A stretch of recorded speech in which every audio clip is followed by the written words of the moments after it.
교육전도사부터 시작하면 40년 넘게 목회를 했습니다. 그러니까 이제는 뭐 짧다 말할 수는 없는데, 그런데 늘 이 강단에 서서 하나님 말씀을 전하다 보면 그 가급적이면 목회자이고 또 우리가 있는 교회이기 때문에 정치적인 편향성, 제가 마음속에 어떤 정치적 생각을 갖고 있어도 그 정치적인 편향성을 거의 드러내려고 하지를 않습니다. 왜냐하면 교회나 혹은 목회자가 지나치게 세상 사람들처럼 정치적인 그 편향성에 함몰이 돼 버리면 하나님께서 우리 시대에 우리의 그 백성들에게 주시는 말씀을 그냥 놓칠 수가 있어요. 그냥 자기가 생각한 정치적 기준을 가지고 이야기를 하게 돼요. 그러니까 성경의 기준이 아니라 정치적 기준 혹은 이념의 기준 혹은 정당의 기준을 가지고 이야기를 해요. 그러나 목회자이기 때문에 늘 하나님 말씀을 전해야 되지 않습니까? 그래서 이 예언서 아모스 시작하면서 말씀을 드렸어요. 예언이라고 하는 것은 미래를 얘기하는 예언도 있지만 지금 우리가 살고 있는 이 시대를 향해서 하나님의 말씀은 어떻게 말씀을 하고 계시는가, 그것도 예언이에요. 그래서 예언자란 미래의 이야기도 하지만 지금의 상황을 하나님은 말씀으로 어떻게 나타나시는가, 이 말씀을 우리 목회자들이 전할 필요가 있어요. 그게 예언자이지요. 말씀드린 대로 저는 뭐 정치적 편향성을 갖지는 않는데 이런 일들이 좀 있었습니다. 우리 그 세대는 다 기억을 하는데 한 30여 년 전에 나라가 안전 때문에 막 무너지던 시대가 있었어요. 막 성수대교가 갑자기 툭 무너져 가지고 난리가 났었잖아요. 그냥 수십 명이 죽고 다리 하나가, 생각해 보세요. 한강 다리가 끊어진 거예요. 한강 다리가. 저는 그날 교회 가다가 이렇게 도로가 막히지, 그냥 서울 시내가 다 막혔으니까. 그래가지고 라디오를 틀었는데 뭐라고 뉴스가 그 속보가 나오냐면 계속 특집 방송을 하는데 다리가 무너졌다는 거예요. 한강 다리가. 이게 있을 수는 있는 일인가? 이건 있을 수가 없는 일이잖아요. 그런데 그걸 시작으로 해서 여러분 잘 기억해 보세요. 그때 슬픈 일들이 되게 많았어요. 목포에서는 아시아나 항공이 추락해가지고 비행기에 탔던 사람 다 죽었죠. 다 죽었어요. 그 국민들을 아주 충격에 빠뜨렸어요. 또 연포에서, 충남 연포 쪽에서는, 네, 빨리 받으세요. 네. 혹시 전화 가지고 계시면 좀 진동으로 돼 있는지 점검을 좀 해보세요. 작은 연안 여객선이 또 뒤집어져서 그 배에 타고 있던 분들이 거의 죽었어요. 그리고 또 부산에 그 구포역이 있거든요. 잘 가던 새마을호가, 그 구포가 땅꺼짐이 일어나면서 새마을호 한 칸이 그냥 푹 들어가 버렸어요. 그리고 또 사람들이 그러니까 목포에서, 구포에서, 또 그 연포에서 자꾸 사고가 나니까 서울 마포는 안전한가? 정말 그때 정말 심각해서 한 얘기예요. 근데 아니나 다를까 마포에서, 아현동 마포에서 도시가스가 폭발해가지고 온 동네가 다 타버렸어요. 그 사건의 결정적인 건 또 언제냐면 95년도에 삼풍백화점이 무너진 거예요. 반포에서. 그래서 그때 포자가 들어간 동네들이 왜 이렇게 사고 나냐고 그랬는데, 이거는 뭐 그 회사를 경영하는 아니면 동네를 관리하는 사람들의 문제가 아니라 이건 누구의 책임이냐? 나라의 책임이에요. 나라가 관리를 잘못한 거예요. 나라가 안전관리에 너무 소홀했던 거예요. 1, 2년 사이에 그 대형 사고가, 아마 요즘 같으면 1, 2년 사이에 그런 대형 사고가 한두 건만 터지면 아마 정권 내놔야 될 거예요. 그런데 그때는 그랬어요. 그때 제가 부산에 이제 막 부목사로 갓 부임을 했는데 근데 설교 중에 삼풍백화점 무너진 거 보고 이건 계속 이런 사고가 계속되는 거는 이거는 나라의 책임자들이 정신을 안 차려서 그렇다. 대통령을 비롯해서 국무위원들 각 기관의 그 책임 맡은 사람들이 죄를 뒤집어 쓰고 나와서 석고대죄하고 하나님 앞에 무릎 꿇고 회개하고 온 국민이 같이 회개해야 된다. 설교 중에 그 얘기를 했어요. 근데 설교 끝나고 예배 끝나고 나가는데 부산대학교 교수이신 장로님 한 분이 저한테 그러는 거야. 목사님, 너무 까지 마서 그래도 우리가 맹긴 대통령인데. 제가 대통령을 깠습니까? 아니거든요. 근데 그분은 이제 그 중에 이제 몇몇 분은 목사가 정치적인 이야기를 하는구나. 그건 아니거든요. 전혀 그런 의도로 얘기한 게 아니에요. 서울에 와서 또 부목사를 하는데 그때는 김대중 대통령 때인데 대통령 아들들이 막 잡혀가는 거예요. 여기서 비리 터지고 저기. 그런데 그래서 이러면 안 된다. 대통령 주변에 있는 사람들은, 가족과 그 가까운 사람들은 정말 더 도덕적으로 뛰어나야 하고 자기 관리를 잘해야 하고 집안에서도 정권에서도 관리 잘해야 된다 그랬는데 예배 끝나고 저를 정말 아껴주는 안수 집사님이 한 분 계세요. 저에게 배드민턴을 가르쳐준 서 집사님인데 그 집사님이 설교 끝나고 나가는데 이분은 사투리를 아주 진하게 쓰거든요. 목사님 오늘 참말로 서운해요. 그래서 딱 그렇게까지 시게 얘기할 필요 없는데 제가 대통령을 깐 겁니까? 아니에요. 절대로 그렇지 않아요. 그거는 우리가 이 시대 속에서 특히 그리스도인들은 어떻게 살아야 하는지 그 의도를 말씀한 거죠. 제가 부목사 때 이야기를 한 것이지 담임 목사가 된 다음엔 그런 일이 없었을까요? 드러날까 봐 얘기를 안 하는 거예요. 담임 목회자 된 다음에도요 그런 이야기들이 있어요. 여러분 선지서들을 다 읽어보세요. 왕과 귀족들, 나라의 종교 지도자들을 여러분 선지서들이 얼마나 많이 질타를 합니까? 여러분 선지자들이 그 나라의 지도자들을, 왕과 귀족들 그렇게 질타를 하는데 어떻게 보면 정치와 대단히 밀접하게 연관이 되어 있는데, 그렇다고 해서 우리가 선지서 읽으면서 이 아모스 선지자가 매우 정치적인 이야기를 했구나, 아모스는 빼고 읽자. 미가 선지자가 대단히 정치적인 사람이었구나, 그럼 미가서 빼고 읽자. 이사야 빼고 읽자. 예레미야 빼고 읽자. 호세아 빼고 읽자.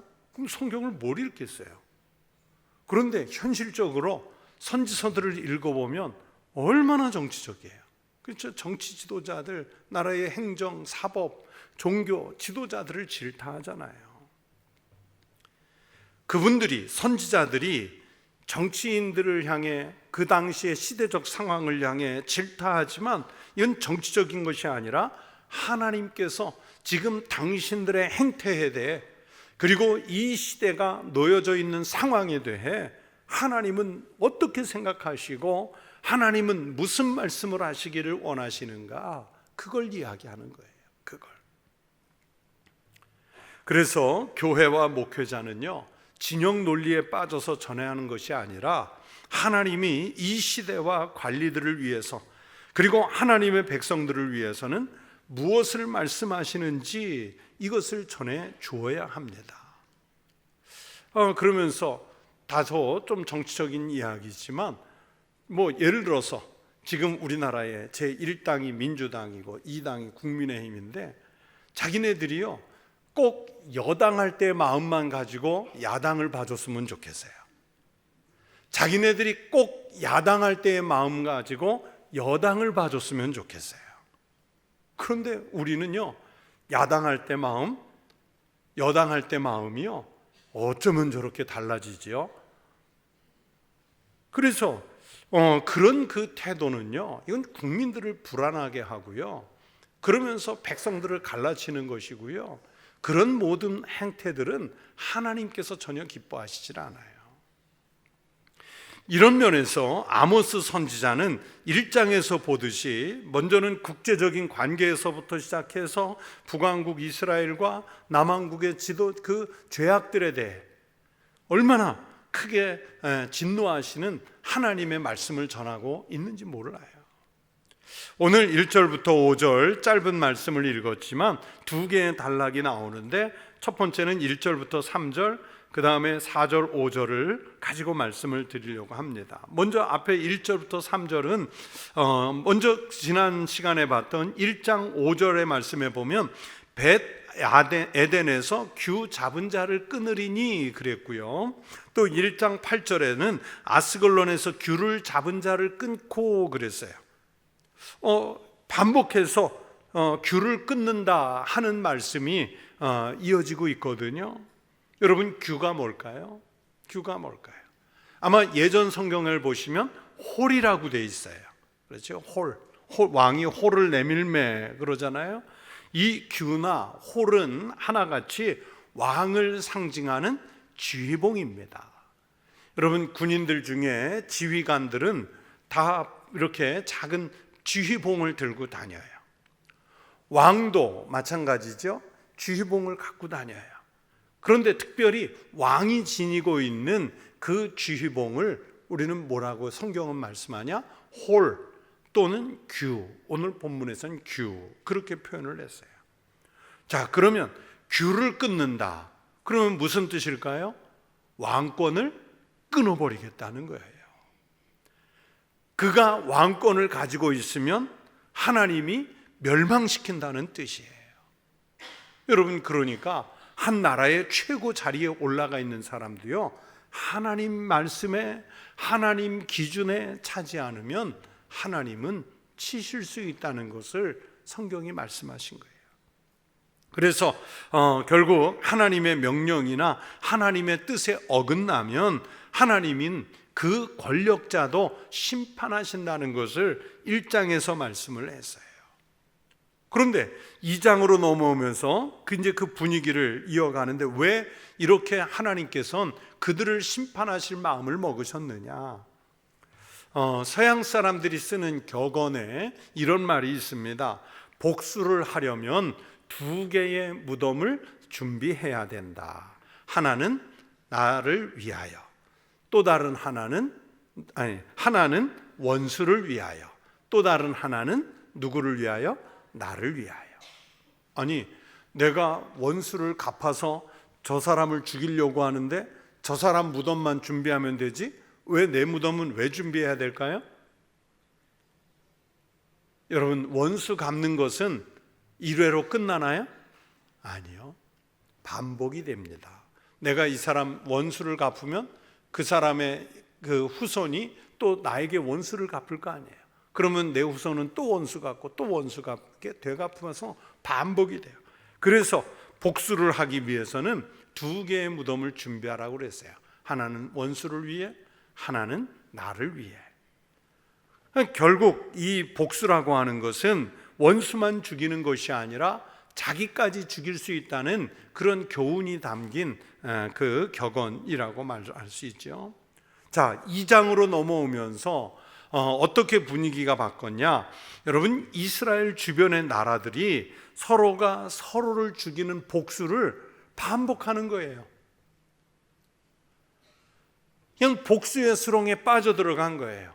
무덤을 두 개가 아니라 몇 개를 준비해야 될지 몰라요. 서로가 또 반복해서, 역사 속에서 반복해서 자꾸 원수를 갚아요. 에돔은 이스라엘을 공격하고, 그러면 모압은 에돔을 공격하고, 또 그러면 이스라엘은 에돔이나 모압이나 또 공격하고, 이런 그 당시에 얽히고 설킨 이런 관계들이 서로 맞물려서 복수국이 일어나고 있는데, 그 주변 성세를 지켜보면서 하나님이 분노하셨어요. 그래서 하나님께서 행하려고 하시는 진노의 심판을 그들이 스스로 불러오고 있어요.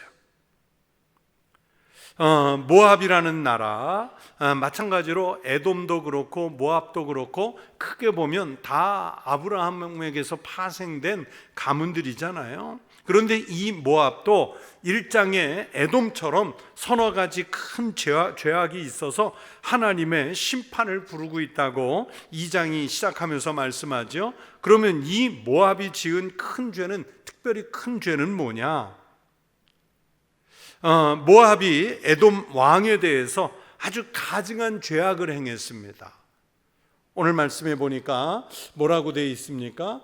여호와께서 이같이 말씀하시되 모압의 서너 가지 죄로 말미암아 내가 그 벌을 돌이키지 아니하리니 그랬는데, 그러면서 그 뒤에 뭐라고 나오냐면 에돔 왕의 뼈를 불살라 죄를 만들었다 그랬어요. 아마 모압과 에돔이 전쟁 중에 그 에돔 왕을 붙잡아 가지고 화형을 시킨 것 같아요. 불살랐다고 하니까 화형을 시켰죠. 이것과 관련해서 말씀의 내용이 어디에 나오냐면 열왕기하 3장.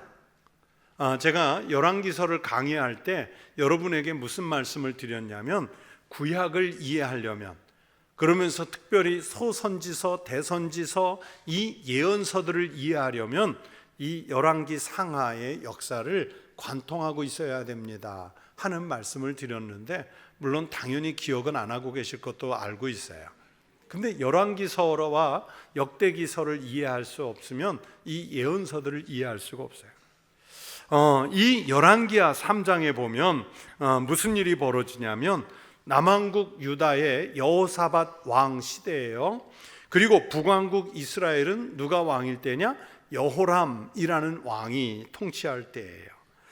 그런데 이 북왕국 이스라엘 여호람 왕 시대에 이스라엘을 누가 배반하냐면 모압이 배반을 했어요. 그럼 모압이 배반하니까 이 모압을 정복하기 위해서 여호람 왕이 남왕국 유다의 여호사밧 왕에게 이제 북왕국 왕이 연합군을 만들어서 모압을 치러 가자고 제안을 합니다. 그런데 이 북왕국 이스라엘 여호람 왕과 남왕국 유다의 여호사밧 왕, 이렇게 두 나라만 모압을 치러 가는 게 아니라 가는 길에 또 누구를 설득해서 연합군을 만들어서 가냐면 에돔을 설득해서 에돔 왕이 같이 출정을 해요. 그렇게 되니까 3개국이 연합군을 만들어서 간 거죠. 열왕기하 3장 5절에 보면 이렇게 돼 있어요. 아합이 죽은 후에 모압 왕이 이스라엘 왕을 배반한지라, 그렇게 돼 있어요. 이 내용에 대해서는 그래서 열왕기하 3장 이하를 이렇게 읽어보시면 그 전개 과정이 상세하게 나옵니다. 오늘 다 설명을 드릴 수 없으니까 기회가 되면 열왕기하 3장 이하를 꼭 읽어보십시오. 그런데 열왕기서에 기록된 역사는 이스라엘 입장에서 보면 이스라엘 연합군이 이 전쟁에서 이긴 것처럼 나오는데, 그런데 성경이 아닌 다른 자료들이 또 있을 것 아니에요? 그래서 신학교 다닐 때 저희가 배운 문서 중에 뭐가 있냐면 모아바이트라는, 모압바이트인데 이제 줄여서 모아바이트라고 하는 돌판이 있습니다. 돌판이 있어요. 아람어로 기록된 모아바이트 돌판이 있는데, 그런데 거기에는 모압의 입장에서 기록했을 거 아니에요? 그러니까 모압 왕 입장에서는 뭐라고 기록했냐면, 우리가 잘 싸워서 이스라엘 연합군을 물리쳤다고 나와요. 그러니까 모압이 이겼는지, 이 이스라엘 연합군이 전쟁에 이겼는지, 그건 나중에 천국 가서 확인하세요. 그러나 우리는 성경을 믿는 사람들이니까 이스라엘 연합군이 이긴 걸 믿지만, 그러나 모압 왕은 아마 자기네 국가적 자존심, 민족의 자존심에 의해서 자기네가 이겼다고 역사를 왜곡해 기록할 수도 있었겠죠. 그러나 아무튼 에돔 왕이 이 전쟁에서 아마 사로잡힌 듯해요. 그리고 사로잡은 그 에돔 왕을 모압에서 그 이제 화형을 시킨 거죠. 여호사밧이 이제 응하고 에돔이 합류해서 함께 전쟁을 하게 됐는데, 이 당시에 모압 왕이 누구냐? 열왕기하 3장 4절에 보면 모압 왕 메사는 양을 치는 자라. 그래서 모압의 왕이 이스라엘 연합군과 맞대응했던 모압 왕이 메사라는 인물이에요. 이 모압 왕이 에돔 왕을 사로잡았고, 모압 왕 메사가 에돔 왕을 그렇게 잔혹하게 살해를 했는데, 여러분, 전쟁 중에 사로잡은 적장을 화형시킬 수 있어요. 참수시킬 수 있고 교수형 시킬 수 있어요. 어떻게든 죽일 수는 있겠죠. 정당한 전쟁이니까. 그런데 문제는 그 에돔 왕 화형시키고 남은 뼈를 갈아서 횟가루로 사용하는 악행을 저질렀어요. 그 당시에 아무리 고대 시대라고 그래도요, 죽은 사람의 시신을 함부로 다루지 않는 문화가 있었거든요. 그런데 그 문화를 거부했어요. 아주 무시했어요. 아무리 고대 시대여도요, 시신에 대해서 그런 그 행위를 행한 것은 극악한 행위였는데, 그러면 메사 왕 때만 그렇게 했겠느냐? 모압 사람들의 그 사고 속에 이런 생각들이 만연해 있었어요. 그렇게 큰 죄를 짓고도 그 죄가 죄인 줄 모르는 모압을 향해서 하나님께서 심판을 예고하시는 게 바로 1절부터 3절의 내용인데, 그 심판의 내용이 뭡니까? 모압에 하나님께서 불을 보내실 것이다. 그래서 궁궐이 불타게 될 것이고, 그리고 다른 나라와 전쟁하는 중에 멸망을 당하게 될 것이다. 이 말씀을 하나님이 아모스를 통해 주셨어요. 그 와중에 모압의 재판장도 멸하실 것이고 지도자들도 다 죽음을 당하게 될 것이라고 말씀하고 있습니다. 이 모압이 왜 그렇게 무서운 하나님의 심판을 받게 됐느냐? 하나님의 뜻에 맞지 않는 칼을 사용했기 때문입니다. 예수님께서도 칼을 사용하는 자는 칼로 망한다고 말씀하셨습니다. 마태복음 26장 52절에 이에 예수께서 이르시되 내 칼을 도로 칼집에 꽂으라. 칼을 가지는 자는 뭘로 망한다고요? 다 칼로 망하느니라. 앞에 말씀드렸던 대로요, 우리나라 정치를 보면 저거 저러다 언젠가는 다 칼로 망한다. 말씀드린 대로 보복의 역사예요. 정권이 바뀌면 보복의 역사예요. 모든 사정기관을 동원해서 감사원이든 검찰이든 아니면 경찰이든 모든 동원할 수 있는 사정기관을 동원해서 그냥 그 정치 보복의 역사죠. 만약에 또 바뀌면 어떻게 돼요? 또 그런 일이 반복이 되죠. 피해 역사예요. 피해 역사. 꼭 목을 쳐서 피를 흘려야 피해 역사가 아니고요, 그냥 우리는 그 역사 속에 피해 역사가 흐르고 있어요. 그런데 선지자를 통해, 예수님의 말씀을 통해 우리에게 주시는 건 뭐냐? 형제에게 악행을 행하는 사람은 그 악행으로 인해서 결국 나중에 자기가 심판을 받습니다. 반면에 악행을 심판하시는 하나님이시지만 이 모압의 심판을 통해 우리에게 또 주시려고 하는 말씀의 이면은 뭐냐면, 선을 행하는 사람들은 그러면 하나님은 베푼 것 이상으로 갚아주시는 하나님이신 줄로 믿습니다. 그러므로 여러분, 우리가 삶의 자리에 가서 다양한 사람을 만나고 다양한 환경을 만나고 다양한 상황 속에서 다양한 관계를 맺으며 살겠지만, 여러분, 우리가 사는 삶의 현장에서 악행을 행하겠다고 하는 마음은 버리십시오. 버리십시오. 은혜를 베풀며 선을 행하는 성도로, 하나님의 백성으로 꼭 살아가시기를 바랍니다. 그렇게 은혜를 베풀며 사는 성도에게는 하나님은 내가 하나를 베풀었으면 열을 갚아주시고 백을 갚아주시고 만을 갚아주시는 하나님이신 줄로 믿습니다. 또 4절 5절 여기에는 이 본문 말씀은 남왕국 유다에 대한 심판을 경고하고 있습니다. 그리고 이 4절 5절이 끝나면 그 이후로는 북왕국 이스라엘에 대한 심판을 예언하는 말씀들이 이제 나올 거예요. 여러분, 이 아모스 선지자는 시작할 때 말씀드린 대로 원래 남쪽 유다 사람 드고와 목자라고 말씀을 드렸어요. 그런데 하나님의 말씀을 받아서 북왕국에 가서 말씀을 전했던 사람이기 때문에 이제 주로 말씀을 전하는 내용은 5절이 끝나고 나면 뒤로는 아모스서 뒤로는 이제 북왕국에 대한 심판을 예언하는 말씀들이 나옵니다. 자, 그런데 남왕국 유다의 심판을 4절 5절에서 말씀했는데 이 말씀을 보시면 여러분, 하나님의 선민이라도 범죄한 이상은 그 심판을 절대 피할 수 없습니다. 그러면 남왕국 유다는 하나님께서 선민이라고 했으니까 심판을 좀 살살하고, 다른 나라들은 그냥 세게 심판을 해서 매를 그냥 아주 세게 때리는, 그렇게 하셨을까요? 아닙니다. 심판은 똑같이 받고요, 선민도 받는 심판, 또 이방인도 받는 심판, 그 심판은요 동일한 심판입니다.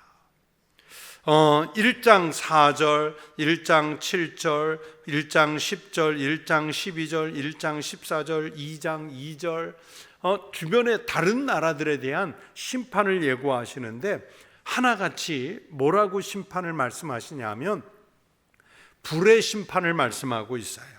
예를 들어서 1장 4절에 보면 내가 하사엘의 집에 불을 보내리니 베나닷의 궁궐들을 사르리라. 베나닷의 궁궐들을 사르리라. 1장 7절에 내가 가사성에 불을 보내리니 그 궁궐들을 사르리라. 1장 10절에는 두로성에 불을 보내서 사를 것이고, 1장 12절에는 대만에 불을 보내서 사를 것이고, 1장 14절에는 라빠성에 불을 보내 사르실 것이고, 조금 전에 살펴보았던 2장 2절에는 모압에 불을 보내셔서 사를 것이라 말씀하셨는데, 그러면 유다는 좀 살살하느라고 그 불의 심판에서 면하게 해주셨을까요? 아닙니다. 유다도 예외가 없어요. 2장 5절 말씀을 보세요. 내가 유다에 불을 보내리니 예루살렘의 궁궐들을 사르리라. 여러분, 유다가 어떤 민족입니까? 유다 민족이 이스라엘의 정통 민족이잖아요. 하나님께서 선택한 선민 중에 선민이지 않습니까? 다윗과 그 후손이 이 유다 가문에서 나오지 않습니까? 여러분, 예루살렘이 어떤 도성이에요? 하나님께서 임재하시는 성전이 있는, 거룩한 지성소가 있는 도성이 예루살렘 성이에요. 시온, 모든 이스라엘 백성들이 포로로 잡혀가 있든 전쟁 중에든 언제나 다 예루살렘 성을 바라보면서 하나님을 생각하고 민족을 지켜주기를, 자기네들을 구원해 주기를 사모하는 마음으로 눈을 들어 바라보는 것이 그 시온성 예루살렘이지 않습니까? 그런 도성이에요.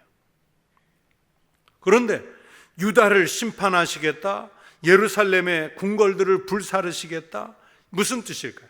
하나님은 선민이라도 징계하실 것이다. 그리고 성전이 있는 도시일지라도 하나님 뜻에 어긋나면 하나님은 불태우신다는 말씀을, 심판을 예고하고 있습니다.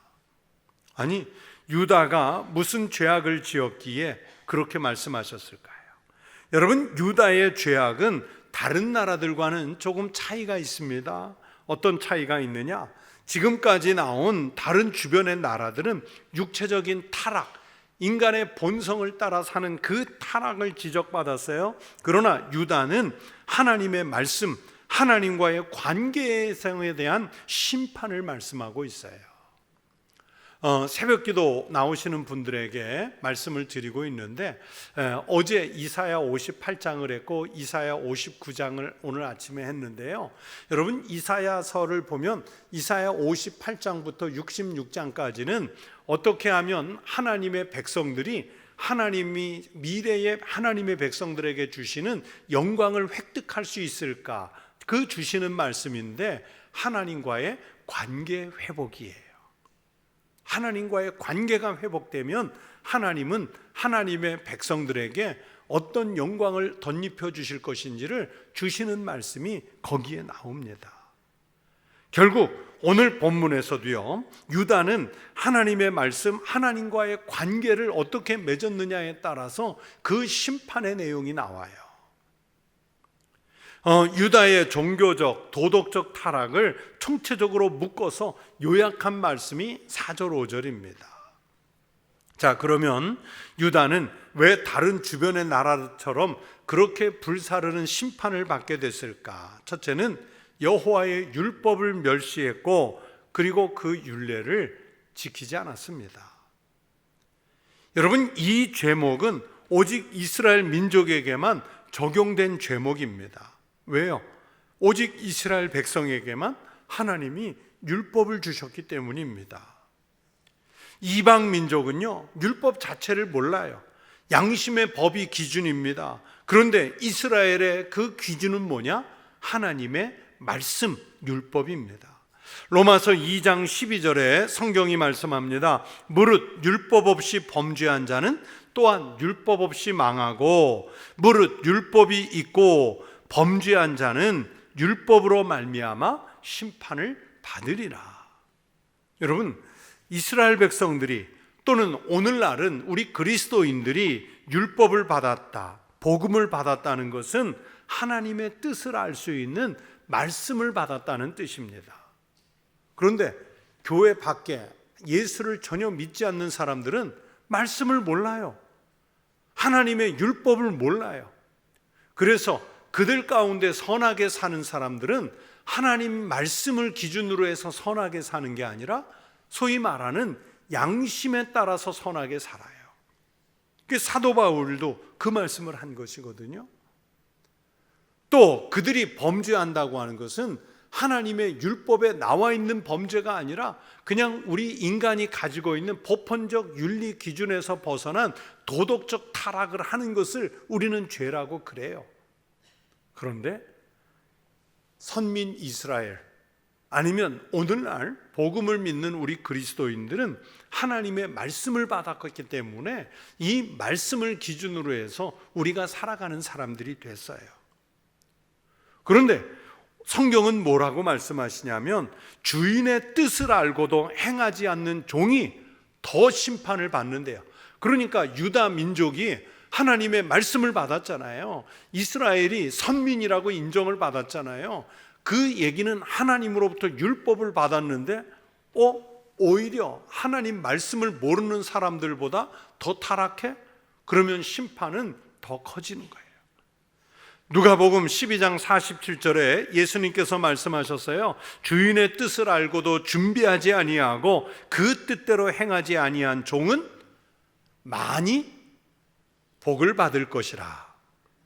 아니에요. 많이 어떻게 돼요? 맞은다 그랬어요.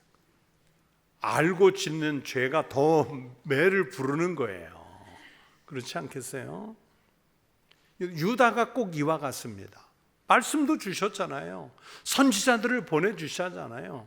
다윗 가문으로 인해 통치하게 하셨잖아요. 그런데 하나님이 주신 사명, 무슨 세상에 나가 큰 일 하라는 사명입니까? 아니에요. 하나님 말씀대로 살라는 사명인데, 그 하나님이 말씀대로 사는 사명을 못했기 때문에 하나님이 더 크게 심판하신다는 뜻입니다. 우리도 그렇거든요. 우리도 여러분 수십 년 믿고 예배하면서 하나님의 뜻 외면하면 뭐가 기다리고 있느냐? 더 큰 심판이 기다리고 있어요. 믿었는데, 말씀을 들었는데 하나님 뜻대로 살지 않았기 때문에 더 큰 심판을 우리가 자초할 수 있다는 뜻입니다. 그렇기 때문에 우리는 여러분 수십 년 믿었느냐 하는 세월이 중요한 게 아니고 오늘 하루를 살더라도 하나님의 백성답게 하나님 말씀을 기준 삼아 하나님 뜻에 부합하는 삶을 살아가는 주의 백성이 되어야 할 줄로 믿습니다. 그런데 이스라엘 백성들은 그 조상들이 따라가던 그 거짓 것에 미혹이 됐어요. 여기서 거짓 것, 그 거짓 것이라고 되어 있는 것에 작은 번호가 붙어 있으면 한번 밑에 보시면 뭐라고 설명이 되어 있습니까? 그 번호에 우상이라고 되어 있지요. 결국 우상이 뭐냐면 실제 있지 않은 것, 헛것이라는 뜻인데 아모스 선지자는 이 우상을 거짓 것이라고 표현을 했어요. 여호와 외에 다른 신은 없습니다. 그럼에도 불구하고 이스라엘의 조상들은 금송아지도 만들고 베델과 단의 신상을 세워서 저게 여호와다 그러면서 섬기는 죄를 범했어요.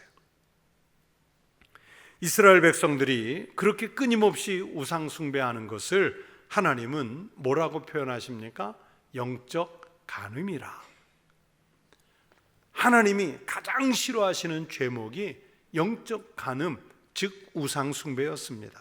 그런데도 하나님의 백성들, 율법을 받았다는 사람들, 하나님을 믿는다는 사람들이 행하고 있어요. 지금 유대민족이 북왕국 이스라엘만 그런 것이 아니라 남쪽에 있는 이 유대민족들도요, 자기네 조상들이 했던 그 잘못된 전철을 지금 되밟아 가고 있습니다. 그런데 유대민족의 이 우상숭배는 결국은 심판을 불러오는 죄악이 될 것이라는 것을 아모스 선지자가 말씀해 주시고 있습니다. 앞에 말씀드렸던 대로 여러분 우리에게도 심판이 있습니다. 우리가 생명을 구원받아서 천국에 들어가 영생을 살 것에 대해 여러분 믿음이 있으십니까? 그러면 그 믿음만큼 또 분명한 사실은요, 심판이 있다는 사실도 믿으셔야 합니다. 천국이 있음을 믿으십니까? 그러면 지옥이 있다는 것도 믿으셔야 합니다. 상급이 있다는 걸 믿으십니까? 그러면 매맞는 역사도 있다는 것을 믿으셔야 합니다. 심판이 있어요. 그 심판을 피할 수 있는 사람은 아무도 없습니다. 하나님 앞에 죄를 범하고 사명을 제대로 감당하지 못하면 여러분 우리도 그 심판을 절대 피할 수 없어요. 로마서 2장 3절에 바울이 말씀했습니다. 이런 행하는 자를 판단하고도 같은 일을 행하는 사람아, 네가 하나님의 심판을 피할 줄로 생각하느냐? 심판을 피할 수 있다는 말입니까? 없다는 말입니까? 없다는 말이에요. 다른 사람을 지목해 그 사람의 죄악을 심판하는 너에게도 심판이 있을 것이라는 것을 말씀해 주셨어요. 여러분, 예수 믿고 신앙생활 잘하면서 우리는 보통 뭘 기대하냐면, 내가 이렇게 열심히 예수 믿고 내가 신앙생활 잘하면 하나님 나에게 상급을 주시겠지? 하나님 나라에서 면류관 주시겠지? 우리는 신앙을 통해 상급과 면류관만 기대를 합니다. 그러나 말씀드린 대로 심판도 반드시 생각하십시오. 히브리서 9장 27절에 말씀하셨어요. 한 번 죽는 것은 사람에게 정해진 것이요 그 후에는 심판이 있으리니. 강단에서 말씀을 전하는 저도 심판대 앞에 설 것이고요, 말씀을 듣는 여러분도 반드시 심판대 앞에 서는 날이 있습니다. 거기에서 하나님이 상급을 주실 수도 있고 거기에서 하나님이 매를 많이 때리실 수도 있는 그 날이 반드시 있다는 것을 믿으십시오. 오늘이 여러분에게 마지막 날이고 잠시 후에 내가 하나님 앞에 선다면 나는 과연 어떤 평가를 받을 수 있을까? 여러분, 그것을 늘 염두에 두고 우리가 지켜야 할 신앙의 도리를 잘 지키고 살아가시기 바랍니다. 오늘 모압도 심판하시는 하나님, 선민이라고 하는 유대도 심판하실 하나님, 그 하나님은 우리를 심판하시기도 하지만 믿음을 지킨 이들에게는 상급도 주실 하나님이신 줄로 믿습니다. 그 하나님 앞에서 복된 평가를 받는 우리 모든 믿음의 성도들 되시기를 주의 이름으로 축원합니다. 기도하겠습니다. 하나님 아버지, 감사합니다. 우리는 하나님의 백성으로 인침을 받고 선택을 받은 줄로 믿습니다. 그럼에도 불구하고 혹여 하나님 말씀의 뜻대로 살지 못하고 이 땅의 내 삶의 자리에서 하나님의 뜻을 구현하지 못하는 어리석은 믿음은 아니었는지 잘 살펴 돌아보게 하여 주시옵소서. 우리 하나님과의 관계를 생각하여 늘 말씀으로 돌아가게 하시고 주님 앞에 무릎 꿇어 회개하기를 먼저 하게 하시고 세상에서 살 때는 하나님의 백성들답게 먼저 세상의 빛과 소금이 되는 삶을 살기를 주저하지 않는 용기 있는 신앙이 되게 하여 주시옵소서. 그래서 우리가 하나님의 심판대 앞에 섰을 때 잘하였도다, 착하고 충성된 종이라 칭찬받게 하시고 하나님께서 배설하신 잔치상에 참여하는 영광을 누리게 하여 주시옵소서. 하나님, 이 시간 주님께 귀한 예물을 바친 손길들이 있습니다. 신앙의 고백을 담아 드린 이 거룩한 예물에 하나님의 능력이 임하여서 쓰이는 곳에서 그리스도 예수의 복음이 전파되게 하여 주시옵시고 드린 손길, 그 가정, 그 일터 위에 더욱 넉넉하게 부어주시는 주의 축복 있게 하여 주시옵소서. 우리 주님 예수 그리스도의 이름으로 기도드리옵나이다. 아멘.